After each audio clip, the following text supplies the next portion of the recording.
Zubrina and her friends were all at the amusement park one day, and they wanted to go on a roller coaster. The only problem is, Zubrina is scared of roller coasters, and she felt left out when she saw all of her friends getting on without her. Zubrina thought that maybe if she knew more about roller coasters, she could overcome her fear. So she decides to call her friend Gala Einstein to learn more about how roller coasters work. Gala Einstein was in his lab talking to Anthony about how gravity works when Zubrina called. He was happy to help Zubrina learn more about roller coasters so that she could overcome her fear of riding them. The oldest roller coaster was invented in 1780 in St. Petersburg, Russia. The builders used cut-up tree trunks to create the track, and in the cold temperatures, the roller coaster would become covered in ice. This first roller coaster was also known by its nickname, the Flying Mountains. To get to the top, riders had to climb flights of stairs and then rode a sled down to the bottom. The first roller coaster was 80 feet tall and had a 50-degree drop. That's as tall as a 10-story building. The ride down one of these roller coasters lasted only seconds. What a trip! The cars on a typical roller coaster are not self-powered.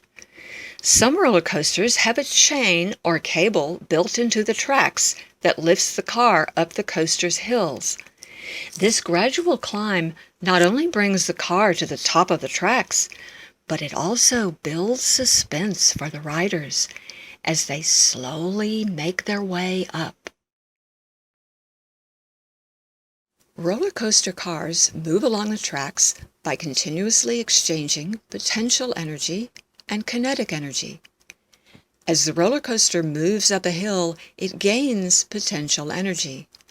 The car has the most potential energy at the very top of a hill, and then that energy is converted to kinetic energy as it flies down the hill and is powered up the next one.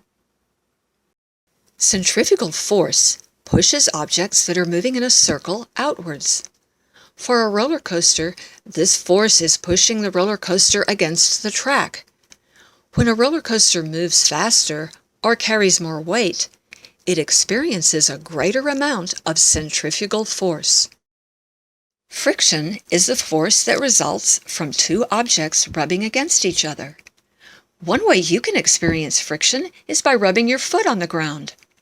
This force slows objects down, and in a roller coaster, as the wheels from the cars rub against the tracks, the friction slows the cars down. One way that roller coasters can be classified is by what type of material they're made from. Most roller coasters are either made out of wood or steel. This is only one characteristic of roller coasters, though, and they can also be classified in other ways. Train type is another way that roller coasters can be categorized. One of the train types is floorless. On a floorless roller coaster, your legs dangle freely from your seat. Another train type is the motorbike. These roller coasters give the experience of riding an actual motorbike while racing around the tracks. Roller coasters can also be classified by their track layout. Some track layouts include the wild mouse and the vertical drop, among others. Maybe you have been on a roller coaster that is different from both of these types and can think of another way to classify it. In the end, Zubrina learned that roller coasters are safe mechanical rides that are lots of fun. The only problem now is that her friends are getting really dizzy after riding the coaster for the 10th time. Whee! Look for the experiment on our website, www.BRAINopolis.org. And remember, the more you play, the more you learn.